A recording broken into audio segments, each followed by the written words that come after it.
Hi friends, இப்போ பார்த்தீங்கன்னா ODI match number 3 ஆஸ்திரேலியாவுக்கும் இங்கிலாந்துக்குமான match நாளைக்கு நடக்குது. இந்த மேட்சோட ஃபுல் அனாலிசிஸ், ட்ரீம் டீமுக்கு எந்தெந்த பிளேயருக்கான ஆப்பர்ச்சுனிட்டி இருக்கு, கிராண்ட் லீக்கு எந்த பிளேயரை எடுக்கலாம், இன்னிங்ஸ் வைஸ் எந்தெந்த பிளேயர் ஸ்ட்ராங்காக இருக்கிறாங்க, எந்தெந்த பிளேயரை நம்ம ரொட்டேஷன் பண்ணி எந்தெந்த பிளேயரை ரிஸ்காக ட்ரை பண்ணி பார்க்கலாம், சிவிசி யார் யாருக்கு கொடுக்கலாம், இன்னிங்ஸ் வைஸ் எந்தெந்த பிளேயர் வீக்காகவும் இருக்கிறாங்க, பிளேயரோடைய வீக்னஸ் கம்ப்ளீட்டாக அந்த வீக்கில் சொல்லியிருக்கிறோம்.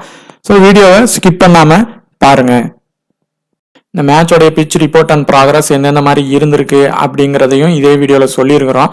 இந்த மேட்ச்சில் பார்த்தீங்கன்னா டோட்டல் மேட்சஸ் 19ல் 8 மேட்ச் ஃபர்ஸ்ட் வின் பண்ணியிருக்கிறாங்க பேட் பண்ணவங்க, செகண்ட் பேட் பண்ணவங்க 11 மேட்சஸ் வின் பண்ணியிருக்கிறாங்க.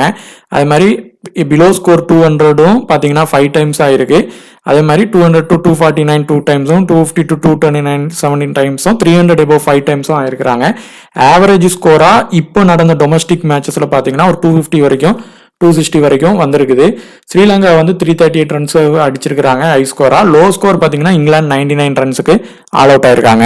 அதே மாதிரி பார்த்தீங்கன்னா ரீசெண்டாக ஓடிஐ மேட்சஸ் வந்து 2022-21 தான் நடந்திருக்குது. பார்த்தீங்கன்னா ரீசெண்டாக டொமஸ்டிக் மேட்சஸ் தான் இங்கே நடந்திருக்குது. இதில் வந்து எல்லாமே பார்த்தீங்கன்னா எல்லா மேட்சுமே ஹை ஸ்கோர் பண்ணியிருக்கிறாங்க. ஒரு one side of the match வந்து பார்த்தீங்கன்னா கம்ப்ளீட்டாக பேட்டிங் பார்த்தீங்கன்னா பவுலினுக்கு மாறி இருக்குது. அதே மாதிரி ஒரே ஒரு மேட்ச் மட்டும் பவுலினுக்கு வந்து இங்கே மாறி இருக்குது. ஸோ பிலோ ஸ்கோர் பார்த்தீங்கன்னா 200 கீழேயும் இங்கே ரெஜிஸ்டர் ஆயிருக்கு. ரீசன்ட் பிச் ரிப்போர்ட்டை கன்சிடர் பண்ணிட்டு தான் இது கம்ப்ளீட் பேட்டினுக்கு சப்போர்ட் ஆகுதாங்கிறத நம்ம கன்ஃபார்ம் பண்ண முடியும். இங்கே நடந்த லாஸ்ட் மேட்சஸில் பார்த்தீங்கன்னா ஸ்பின்னருக்கு 19 விக்கெட்டும் ஃபேசர்ஸ்க்கு 43 விக்கெட்டும் எடுத்திருக்கிறாங்க. அதில் ஸ்பின்னர் ஃபர்ஸ்ட் இன்னிங்ஸில் 6ம் செகண்ட் இன்னிங்ஸில் 13 விக்கெட் எடுத்திருக்கிறாங்க. ஃபர்ஸ்ட் இன்னிங்ஸ் ஃபேஸ் வந்து 20யும் செகண்ட் இன்னிங்ஸில் ஃபேஸ் பவுலர் வந்து 23 விக்கெட் வந்து எடுத்திருக்கிறாங்க. ஸோ ஃபேஸ் பவுலர்ஸ்க்கு வந்து இந்த பிச்சு வந்து ஆப்டாக சப்போர்ட் ஆயிருக்கு. ஸோ ஆவரேஜாக அப்போ ஒரு மேட்சுக்கு எவ்வளோ விக்கெட் எடுக்கிறாங்கிறத கன்சிடர் பண்ணிட்டு அதுக்கு தக்கனமான பவுலர்ஸை ரெண்டு பக்கமும் எடுத்துக்குங்க. ஆஸ்திரேலியாவில் பாசிபிளான மேக்ஸிமம் எந்த சேஞ்சும் பண்ணுறதுக்கான வாய்ப்பு இருக்காது. மேக்ஸிமம் வேணா இந்த அபூட்டையோ டார்ஷியஸோ வேணா ட்ரை பண்ணி பார்க்கலாம். இந்த சீரீஸில் இது வந்து உங்களுக்கு இந்த மேட்சை வின் பண்ணிட்டாங்கன்னா கண்டிப்பாக அவங்க சீரீஸை லீட் பண்ணிடுவாங்க. ஸோ அதனால சேஞ்ச் எதுவும் பண்ணுறதுக்கான வாய்ப்பு அதிகமாக இருக்காது. மேத்யூ ஷார்ட்டை வேணா மேபி மாற்றலாம், அதுக்கு பதிலாக ஒரு பவுலரை சேர்த்து பார்க்கலாம் ஃபாஸ்ட்டுக்கு சப்போர்ட் ஆச்சுன்னா.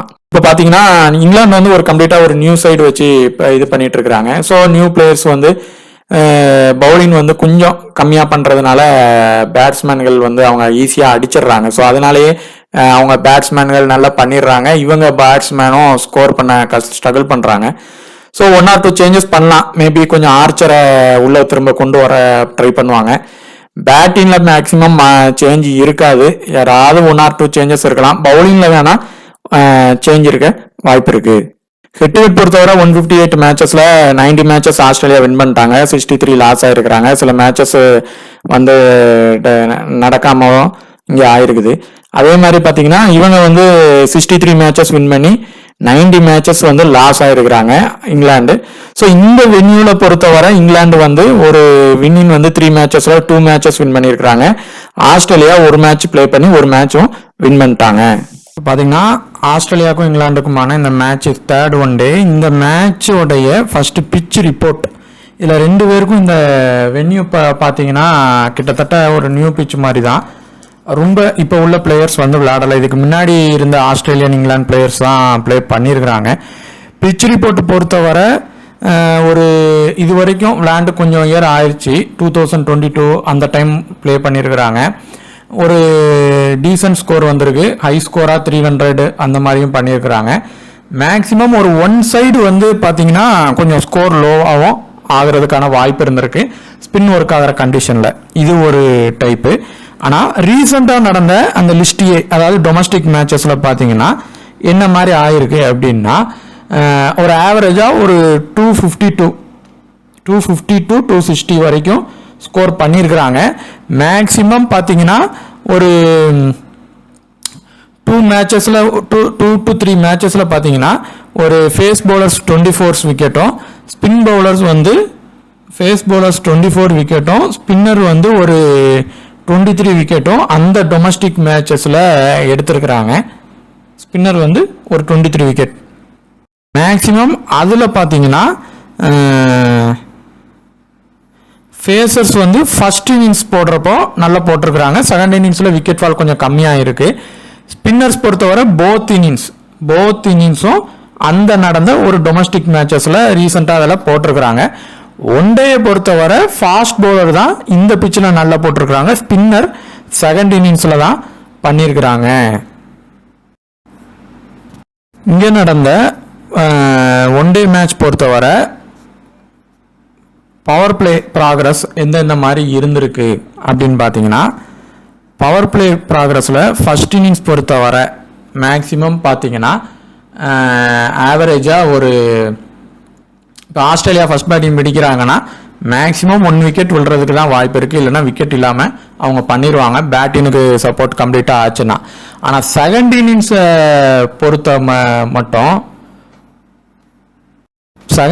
பொறுத்தவரை பவர் பிளேயை பொறுத்தவரை 2 விக்கெட் விழுறதுக்கான வாய்ப்பு இந்த பிச்சில் அதிகமாகவே இருக்குது. 2 to 1 விக்கெட்டாவது கண்டிப்பாக விழுந்துடும். ஸ்பின்னுக்கு நல்ல சப்போர்ட் ஆகிற இடம் அப்படிங்கிற மாதிரி ஆகிற பட்சத்தில் 2 விக்கெட்டும் விழுறதுக்கான வாய்ப்பு இருக்கு.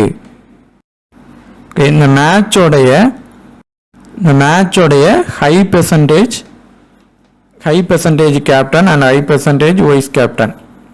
High percentage captain Travis Head தான் இந்த மேட்ச்ல இருக்கிறாங்க. வைஸ் கேப்டன் பொறுத்தவரை 2 பேருக்கு வரான ஆப்ஷன் இருக்கு. இப்போ வர ஃபர்ஸ்ட் வந்து பார்த்தீங்கன்னா பெத்தலுக்கும், செகண்ட் வந்து பார்த்தீங்கன்னா லேபஸ். இவங்க 2 பேருக்குமே ஆப்ஷன் வந்து இருக்கு, ஈக்குவலாக இருக்கிறாங்க. மேட்ச் ஆரம்பிக்குது இல்லை ஆஸ்திரேலியா சப்போஸ் ஃபர்ஸ்ட் பேட்டிங் பிடிக்கிறாங்கன்னா அந்த இடத்துல லேபஸ் வர்றதுக்கான வாய்ப்பு நிறைய இருக்கும். ஸோ இப்போ டீம் வர ஆப்ஷன் ஃபர்ஸ்ட் இருக்கு. யார் எந்த பிளேயரை ரொட்டேஷன் பண்ணலாம் அப்படின்னு நம்ம ஸ்டாட்ஸ் அண்ட் வீக்னஸ் இது 2ஐயும் வச்சு சொல்லலாம்.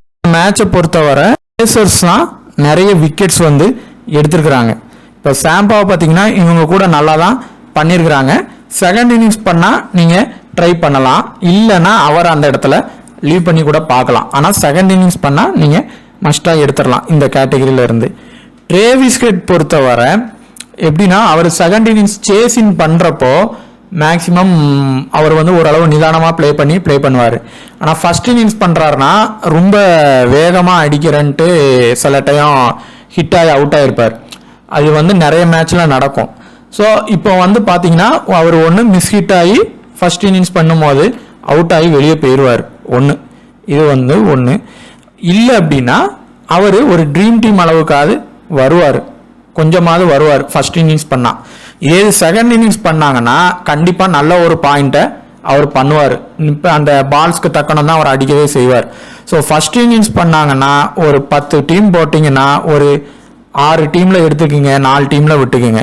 இதே செகண்ட் இன்னிங்ஸ் பண்ணுறாருன்னா 10 டீமில் வந்து கண்டிப்பாக ஒரு 8 டீமாவது நீங்கள் அவரை எடுத்துக்கலாம். ஒரு 2 டீம் மட்டும் நீங்கள் ரிஸ்காக அவர் ஹை பெர்சன்டேஜ் கேப்டனில் இருக்காரு, அதுக்கு அடுத்து வர கேட்டகரி பிளேயரை ட்ரை பண்ணி பார்க்கலாம். மேக்ஸிமம் 10 to 9 டீம் அவர் செகண்ட் பேட்டிங் பிடிச்சா நீங்கள் ட்ரை பண்ணி பார்க்கலாம். ஸோ இந்த மேட்சை பொறுத்தவரை ஃபஸ்ட்டு அப்துல் ரஷீத் ஹேசல்வுட்டில் கண்டிப்பாக ஒருத்தங்க இந்த மேட்ச் ட்ரீம் டீம் வந்துருவாங்க. அப்துல் ரஷீத்தை பொறுத்தவரை இந்த வென்யூவில் கொஞ்சம் போராக தான் போட்டிருக்கிறாரு. ஆனால் டொமஸ்டிக் மேட்சஸ்லாம் நல்லா போட்டிருக்காரு. 9 மேட்சஸில் ஒரு 17 விக்கெட் வரை எடுத்திருக்காரு. ஸோ செகண்ட் இன்னிங்ஸ் பண்ணாங்கன்னா அப்துல் ரஷீதை நீங்கள் இந்த கேட்டகரியில் கண்டிப்பாக எடுத்துடலாம். அப்படி இல்லைன்னா ஹேசல்வுட்டை எடுக்கிறதே பெட்டரான சாய்ஸாக இருக்கும். ஆர்ச்சர் வந்தாருன்னா ஃபர்ஸ்ட் இன்னிங்ஸ் மட்டும் எடுக்கணும், செகண்ட் இன்னிங்ஸ் பண்ணால் கூட நீங்கள் லீவ் பண்ணி பாருங்கள். அடுத்து இந்த பிலிப் சால்ட் மார்ஷில் பார்த்தீங்கன்னா பிலிப் சால்ட் விக்கெட் கீப்பர் பண்ணல. ஸோ அவருக்கான அந்த டபுள் ஆப்ஷன் முதலே அங்கே கட் ஆயிடுச்சு. பிலிப் சால்ட்டுக்கு வீக்னஸே பார்த்தீங்கன்னா அந்த பாலை நல்லா இன்ஸ்விங் அவுட் ஸ்விங் கொண்டு போகிறவங்க தான். ஹேசல்வுட் அண்ட் மிச்சல் ஸ்டார்க்கு கண்டிப்பாக அதை நல்லா பண்ணுவாங்க. இதில் ஹார்டி வந்தார்னா கொஞ்சமும் பண்ண வாய்ப்பு இருக்குது. ஸோ இவர் வந்து ஒரு மேக்சிமம் நீங்கள் சேசிங் பண்ணுறாங்கன்னா ட்ரை பண்ணலாம். ஆனால் சேசிங்கில் பார்த்தீங்கன்னா வென்யூ ப்ராக்ரஸில் ஒரு 1 to 2 விக்கெட் போகுது. ஸோ மேக்ஸிமம் இவரை நீங்கள் ரிஸ்காக எடுத்துட்டு இதுக்கு அடுத்து வர கேட்டகரியை எடுக்கிறதே பெட்டரான சாய்ஸாக இருக்கும். மார்ஷை பொறுத்தவரை அவர் ஃபர்ஸ்ட் இன்னிங்ஸ் பண்ணால் மட்டும் நீங்கள் ட்ரை பண்ணுங்க. செகண்ட் இன்னிங்ஸ் பண்ணால் அவரை லீவ் பண்ணிட்டு அப்துல் ரஷீதும் ஹேசல்வுட்டையும் நீங்கள் எடுத்துக்கலாம். அப்படி ஃபர்ஸ்ட் இன்னிங்ஸ் பண்ணும்போது நீங்கள் மார்ஷ் அண்ட் ஹேசல்வுட் இவங்க 2 பேரையும் எடுக்கிறதே பெட்டரான சாய்ஸாக இருக்கும். சால்ட்டை நீங்கள் ரிஸ்க் எடுக்கிறதா இருந்தால் நீங்கள் மேக்ஸிமம் அவர் வந்து பேட்டிங் கண்டிஷனில் தான் இருந்தால் ஃபர்ஸ்ட் இன்னிங்ஸ் பண்ணால் ட்ரை பண்ணி பாருங்கள். ஆனாலும் அவருக்கு த்ரெட்டானது இருக்குது. ஸோ பார்த்து எடுத்துக்கோங்க. ஸோ ஃபஸ்ட்டு இந்த மேட்சை பொறுத்தவரை ஸ்மித்தை ட்ரை பண்ணி பார்க்கலாம். போத் இன்னிங்ஸுமே முக்கியமான பிக்காக இருப்பார். லோ பிக்கில் இருக்கார். ஸோ அது வந்து நம்மளுக்கு ரேங்க் ஆனது கூடுறதுக்கு வாய்ப்பு இருக்குது. இந்த வென்யூவை பொறுத்தவரை ஃபாஸ்ட் பவுலிங் வந்து 2 இன்னிங்ஸும் சப்போர்ட் ஆகுது. ஸோ அதனால மிட்சல் ஸ்டார்க் வந்து ஒரு நல்ல ஒரு பிக்கு தான். ஆனால் ஃபர்ஸ்ட் பவுலிங் போடுறாரு அப்படின்னா கண்டிப்பாக நல்ல ஒரு பாயிண்ட் எடுத்து வருவார். செகண்ட் பவுலிங் எடுத்தால் மேபி பாயிண்ட் குறையிறதுக்கும் வாய்ப்பு இருக்கும். பேட்டிங் பக்கம் போகுது அப்படின்னா இங்கிலாந்து நல்லா அடிக்கிறாங்க அப்படின்னா மேக்சிமம் பார்த்தீங்கன்னா ஆவரேஜாக ஃபர்ஸ்ட் இன்னிங்ஸில் இதுவரை ஒரு 20 விக்கெட் போயிருக்குது. ஸோ 4 மேட்சுக்கு 20 விக்கெட் போகுது. அந்த மாதிரி கணக்கில் பார்த்தீங்கன்னா மேக்சிமம் ஃபேஸர்ஸ்னால ஒரு 5 to 6 விக்கெட்டாவது கண்டிப்பாக ஃபர்ஸ்ட் இன்னிங்ஸில் போகும். ஸோ ஸ்டார்க்கை ட்ரை பண்ணிக்கலாம். அடுத்து இந்த மேட்சை பொறுத்தவரை மேக்ஸ்வெலுக்கு வந்து டபுள் ஆப்ஷன் இருக்கும். ஸோ அவரை ட்ரை பண்ணிக்கிங்க. லிவிங்ஸ்டன் பொறுத்தவரை இந்த மேட்ச் வந்து ஒரு ரொட்டேஷன் பண்ணி தான் எடுக்கணும். லிவிங்ஸ்டனா இல்லைனா வில்ஜாக்ஸான்ட்டு. இப்போ வில்ஜாக்ஸ் ஃபர்ஸ்ட் பேட்டிங் பண்ணுறாரு அப்படின்னா வில்ஜாக்ஸ் ஃபர்ஸ்ட் பேட்டிங் பண்ணால் நீங்கள் அவரை எடுத்துட்டு லிவிங்ஸ்டனை கூட ரொட்டேஷன் பண்ணிக்கலாம். அப்படி இல்லைனா லிவிங்ஸ்டனை எடுக்கிறீங்கன்னா வில்ஜாக்ஸை வந்து லீவ் பண்ணுற மாதிரியான கண்டிஷன் இந்த மேட்ச் பொறுத்தவரை இருக்கும். ஸோ இந்த கேட்டகரியிலேருந்து 2 to 3 பேர் ட்ரீம் டீம் வர்றதுக்கான ஆப்ஷன் இருக்குது. ஸோ இப்போ இதில் இந்த மேட்சை பொறுத்தவரை டக்கெட் இவங்க 2 பேருமே வர வாய்ப்பு இருக்குது. லேபஸ் பவுலிங் போட்டார் அப்படிங்கிற கண்டிஷன் வருது அப்படின்னா 2 பேருமே வர வாய்ப்பு இருக்குது. இல்லை அப்படின்னா அந்த இடத்துல ஒருத்தங்களாம் வருவாங்க. எப்படின்னா இப்போ சப்போஸ் வந்து லேபஸ் ஃபஸ்ட்டு பேட்டிங் பண்ணுறாருனா இப்போ டக்கெட் ஃபர்ஸ்ட் பேட்டிங் பண்ணுறாருனா நீங்கள் இந்த 2 பேருமே எடுத்துக்கலாம். அவர் பவுலிங்கும் போடலாம் பேட்டிங்கும் பண்ணலாம். 2 பேருமே அந்த இன்னிங்ஸ்க்கு ஆப்டாக இருப்பாங்க. இதே இது ரிவர்ஸ் ஆகுதுன்னா இந்த 2 பேர்லேருந்து ஒருத்தங்களை ட்ரை பண்ணாலே போதுமானது. வந்து மேக்ஸிமம் ஃபர்ஸ்ட் இன்னிங்ஸ்னா நீங்கள் டக்கெட்டை பொறுத்தவரை மேக்ஸிமம் ஃபர்ஸ்ட் இன்னிங்ஸ்னா நீங்கள் ட்ரை பண்ணிக்கிங்க. லேபஸை பொறுத்தவரை அவர் செகண்ட் இன்னிங்ஸ் வந்து பேட்டிங் பண்ணுறாருனா இப்போ வரைக்கும் லோ பெர்சன்ட் 50க்கு பிலோ தான் இருக்கிறாரு. ஸோ 2 பேருமே வர்றதுக்கும் வாய்ப்பு இருக்குது. அப்படி நீங்கள் ஒன் சைடாக இங்கிலாந்துக்கு போட்டிங்கன்னா லேபஸை விட்டுட்டு ஹாரி ப்ரூக்கை ட்ரை பண்ணலாம். செகண்ட் இன்னிங்ஸ் பண்ணுறாரு இல்லை பண்ணாமல் ஃபர்ஸ்ட் இன்னிங்ஸ் லேபஸ் பண்ணுறாருனா கூட நீங்கள் லேபஸ் ஹாரி ப்ரூக்கை ட்ரை பண்ணிக்கலாம். மேக்ஸிமம் ஃபர்ஸ்ட் இன்னிங்ஸ் பண்ணால் டக்கெட் வந்து நல்ல ஒரு பிக்காக வர வாய்ப்பு. அலெக்ஸ் கேரி இந்த ஆட்டை ட்ரீம் டீம் வர்றதுக்கும் வாய்ப்பு இருக்குது. இப்போ இங்கிலாந்து பக்கம் மேட்ச் மாறுது விக்கெட் நிறைய எடுக்கிறாங்க அப்படின்னா வரதுக்கு வாய்ப்பு இருக்குது. ஆனால் செகண்ட் இன்னிங்ஸ் பண்ணாங்கன்னா மட்டும் கொஞ்சம் பார்த்து எடுங்க. ஏன்னா அவருக்கு ஆப்பர்ச்சுனிட்டி வராமலேயே போயிடலாம். ஸோ அந்த இதை நோட் பண்ணிக்கணும். அவருக்கு ஆப்பர்ச்சுனிட்டி வந்தால் பண்ணிடுவார். சீக்கிரம் இந்த மேட்ச் இருக்க மாட்டாங்க. டோப்லே புதுசாக கொண்டு வந்தால் சின்ன ரிஸ்க்கு தான். அவர் கொஞ்சம் பிளேயர்ஸ் கிடையாது. மேக்ஸ்வெல்லு அதே மாதிரி பார்த்தீங்கன்னா ட்ரேவிஸ் ஹெட்டு ஒரு சில பிளேயர்ஸுக்கு லெஃப்ட் பீக்கு இருக்குது. ஆனால் இவர் அந்த அளவுக்கு போடுவாராங்கிறது ஒரு டவுட்டு தான். லோ பெர்சன்டேஜில் இருப்பார். இங்கிலாந்து பக்கம் ஒன் சைடாக போடுறீங்கன்னா வேணால் ட்ரை பண்ணுங்கள், இல்லைனா லீவ் பண்ணிக்கிங்க. ஸோ இந்த இதுலேருந்து 2 பேர் வர்றது கண்டிப்பாக வர்றதுக்கான வாய்ப்பு நிறைய இருக்குது. மேக்ஸிமம் ஆஸ்திரேலியா டீமில் ஸ்குவாடில் சேஞ்சஸ் இருக்காது. அப்படி இருந்தால் அந்த அபவுட் டுவார்ஷியஸில் யாரையாவது ஒருத்தங்களை வேணால் கொண்டு வந்து ட்ரை பண்ணி பார்ப்பாங்க. அப்படி வந்தால் அபவுட்டை வந்து மேக்ஸிமம் போத் இன்னிங்ஸும் இங்கே ஃபாஸ்ட் பவுலருக்கு சப்போர்ட் ஆகிறதுனால ட்ரை பண்ணலாம் 2 இன்னிங்ஸும். ஆனால் டுவார்ஷியஸை ஃபர்ஸ்ட் இன்னிங்ஸ் மட்டும் ட்ரை பண்ணுங்க. சப்போஸ் டுவார்ஷியஸை கொண்டு வந்தால் ஃபர்ஸ்ட் இன்னிங்ஸ் மட்டும் ட்ரை பண்ணாங்க. அடுத்து வில்ஜாக்ஸை பொறுத்தவரை பேட்டிங் பண்ணி பவுலிங் பண்ணுறாரு அப்படின்னா அவர் மேக்ஸிமம் பவுலிங் பண்ணுறதில்ல. ஆனால் பேட்டிங் பண்ணி அடுத்து பவுலிங்க்கு போகிறாங்க ஃபர்ஸ்ட் இன்னிங்ஸ் பண்ணுறாங்கன்னா வில்ஜாக்ஸ் மஸ்ட் பிக்கு நீங்கள் எடுத்துக்கலாம். அந்த இடத்துல நீங்கள் லிவிங்ஸ்டனை வேணால் ரொட்டேஷன் பண்ணி பார்த்துக்குங்க. அதே மாதிரி இந்த ஓஸ்டோன் பி கார்ஸ் இதில் யாராவது ஒருத்தங்களை மேக்ஸிமம் எடுத்தாலே போதும். பிளேயரை இவங்களுக்கு இடையே ரொட்டேஷன் பண்ணி பாருங்கள். ஸோ மேக்ஸிமம் 2 பேர் இந்த இடத்துல வரதே அதிகம்தான். பொறுத்தவரை ஆல்ரவுண்டர் கேட்டகரியில் இந்த பெத்தல் வர்றது அதிகமாக வர்றதுக்கான வாய்ப்பு இருக்குது. அது எப்படின்னா செகண்ட் பேட்டிங் பிடிக்கிறாரு அப்படின்னா அதை கன்ஃபார்மாக உறுதி பண்ணிடலாம். அவர் ஒரு 5 ஓவர் போடுவார், ஒரு விக்கெட் எடுத்து பேட்டிங் வராருன்னா ட்ரீம் டீம் ஆனது உறுதியாயிரும். வீசி அளவுக்கு இப்போ இருக்கிறாரு, வரதுக்கு வாய்ப்பு இருக்குது. நல்ல செகண்ட் இன்னிங்ஸ்னா. ஃபர்ஸ்ட் இன்னிங்ஸ் பேட்டிங் பண்ணிட்டு பவுலிங் போடுறாருன்னா கொஞ்சம் அவர் பவுலிங் வச்சு எவ்வளோ கான்ட்ரிபியூஷன் பண்ணுறாரோ அதை வச்சு தான் அவர் வர முடியும். ஸோ அது கொஞ்சம் அந்த இடத்துல ரிஸ்க் ஆகும். ஸோ அந்த மாதிரி ஹார்டி, வில்ஜாக்ஸில் கண்டிப்பாக ஒருத்தங்க ட்ரீம் டீம் வருவாங்க, நல்ல பெர்ஃபார்மன்ஸ் பண்ணுறதுக்கான வாய்ப்பு இருக்குது. ஹார்டி முழுக்க பவுலிங்கை வச்சு மட்டும்தான் பெர்ஃபார்மன்ஸ் வந்து பண்ணுறதுக்கு நிறைய வாய்ப்பு இருக்குது. ஆனால் வில்ஜாக்ஸ் அதே அப்படி ஆப்போசிட் பேட்டிங் வச்சு தான். ஸோ வில்ஜாக்ஸ் பொறுத்தவரை ஃபர்ஸ்ட் பேட்டிங் பண்ணால் நீங்கள் அவரையே ட்ரை பண்ணுறது பெட்டர் ஆப்ஷனாக இருக்கும். அடுத்து பார்ட்ஸ் வந்து லாஸ்ட் மேட்சை நல்லா பவுலிங் போட்டாங்க. ஸோ அவரை இந்த கேட்டகரியில இருந்து நீங்கள் எடுத்துக்கலாம் டீமுக்கு.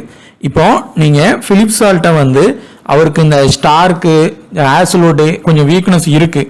அவர் கிட்டத்தட்ட ஹிட் ஆர் ஃப்ளாப் பிளேயர் தான். அவர் அடித்தா பெருசாக அடிப்பார், இல்லைன்னா ஃப்ளாப் ஆக வாய்ப்பு இருக்குது.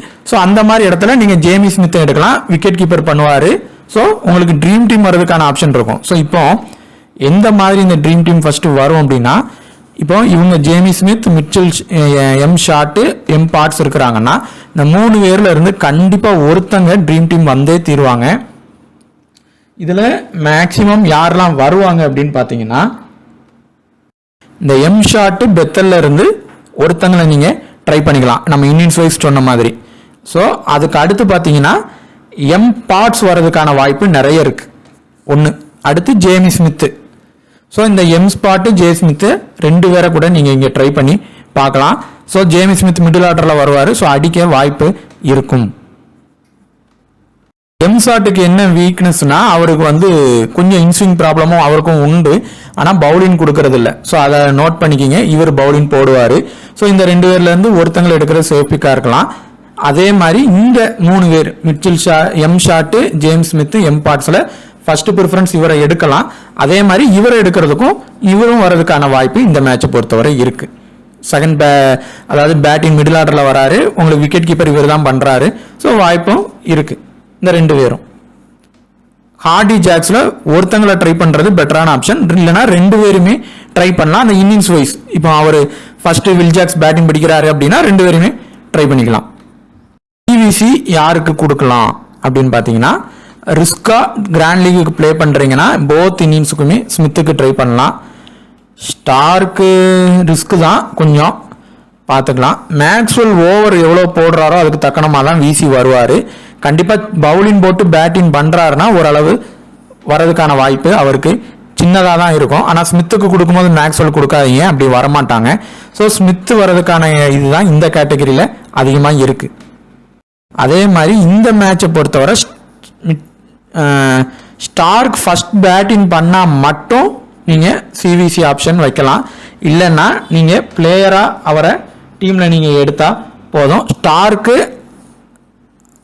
அப்துல் ரஷீத், ஹேசல்வுட்டில் இப்போ 3 பேருமே பிளேயிங் 11 இருக்கிறாங்கன்னா, யார் லோ பிக்கில் இருக்கிறாங்களோ 50 பிலோவில் இருக்கிறாங்களோ அவங்கள ஃபர்ஸ்ட் ப்ரிஃபரன்ஸ் கொடுத்து எடுங்க. இப்போ 3 பேருமே இருந்தாங்கன்னா கண்டிப்பாக இங்கிலாந்துலேருந்து ஒரு பிளேயரும் ஆஸ்திரேலியாவிலேருந்து ஒரு பிளேயரும் ட்ரை பண்ணி பார்க்கலாம்.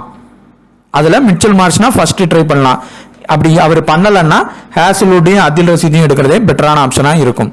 Salt hit or flop player தான், நீங்கள் சிவிசி கொடுக்குறதா இருந்தால் ட்ரை பண்ணி பாருங்க. வில்ஜாக்ஸ் பொறுத்தவரை இது பேட்டிங் பிச் கண்டிஷன் மாதிரி இருக்கிறதுனால ஃபர்ஸ்ட் இன்னிங்ஸ் பண்ணாருன்னா மட்டும் சிவிசி ட்ரை பண்ணி பாருங்க. செகண்ட் இன்னிங்ஸ் பண்ணால் கொஞ்சம் பவுலர், அதாவது ஒரு பிளேயராக எடுத்தால் போதும். சரி, டக்கெட் வந்து ஃபர்ஸ்ட் இன்னிங்ஸ் பண்ணுறாருன்னா ஒரு சிவிசி ஆப்ஷன் ஒரு நல்ல பாயிண்ட் எடுக்கவும் வாய்ப்பு இருக்கு. லேபர்ஸ் பொறுத்தவரை செகண்ட் இன்னிங்ஸ் பவுலிங் போட்டு பேட்டிங் பண்றாருன்னா ஒரு சிவிசி வர வாய்ப்பு இருக்கு. ஃபர்ஸ்ட் பேட்டிங் பண்ணாருன்னா அவரால் சிவிசி அளவுக்கு பெர்ஃபார்மன்ஸ் பண்ண முடியாது. பவுலிங் கொடுத்தா மட்டும்தான் பண்றதுக்கான வாய்ப்பு இருக்கும். ஆனால் பவுலிங் லாஸ்ட் மேட்ச் பெரிய அளவுக்கு இல்லை, பண்ணலை. ஸோ அவங்களுக்கு கொடுத்தா மட்டும்தான் உண்டு.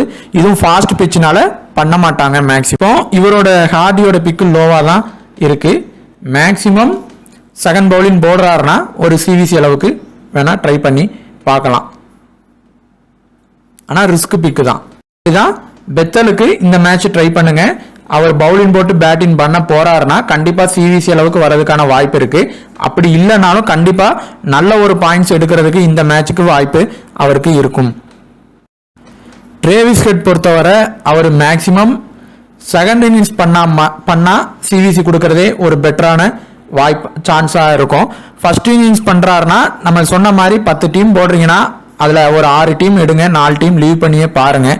ஏன்னா சில டைம் ஃபர்ஸ்ட் இன்னிங்ஸில் இப்போ ஆர்ச்சர் உள்ளே வராரு, ஓஸ்டோனும் இருக்காரு, பார்ட்ஸும் இருக்காருன்னா மேபி அவுட் ஆக ஒரு சின்ன வாய்ப்பு இருக்கும். ஸோ அதனால் ஏன்னா ஒரு ஹை ஸ்கோர் பண்ண அடிச்சுக்கிட்டே தான் இருப்பார். ஸோ அவுட் ஆகிறதுக்கும் லாஸ்ட் மேட்ச் ஆன மாதிரி வாய்ப்பு இருக்கும். செகண்ட் இன்னிங்ஸ்னால் அந்த ரன் ரேட்டுக்கு தக்கன தான் விளையாடுவார். ஸோ அது ஒரு பெட்டர் சாய்ஸாக இருக்கும். 10 டீம் போடுறீங்கன்னா அப்போ கண்டிப்பாக ஒரு 8 டீம் 9 டீம் நீங்கள் ஹெட் எடுத்து டீமில் எடுக்கலாம். ஸோ மேக்ஸிமம் அந்த 50க்கு பிலோ லாஸ்ட் மேட்ச் பார்த்தீங்கன்னா ஒரே ஒருத்தங்க தான் 50க்கு எபோவே வந்திருந்தாங்க. அந்த மாதிரி கம்ப்ளீட்டாக நடந்துருச்சு. ஸோ இந்த மேட்ச் அந்த மாதிரி நடக்காது. ஃபுல்லாக லோ பிக் வந்ததுனால இந்த மேட்ச் அப்படியே ஆப்போசிட்டாக நடக்கும். மேக்ஸிமம் பார்த்தீங்கன்னா 50க்கு எபோவ் நிறைய பிளேயர் வருவாங்க. 50க்கு பிலோ ஒரு 2 to 3 பிளேயர் வர்றதுக்கு வாய்ப்பு இருக்கு. ஸோ சிவிசியை அந்த லெவல்லையே கொடுக்கறதுக்கு மெயினாக ட்ரை பண்ணி பார்க்கறதே பெட்டரான சாய்ஸாக இருக்கும். இந்த வீடியோ பார்த்துட்டு இருக்கிறவங்க சப்ஸ்கிரைப் பண்ணி ஷேர் பண்ணுங்க. டெலிகிராமில் ஜாயின் பண்ணாலும் ஜாயின் பண்ணிக்கிடுங்க. தேங்க்யூ.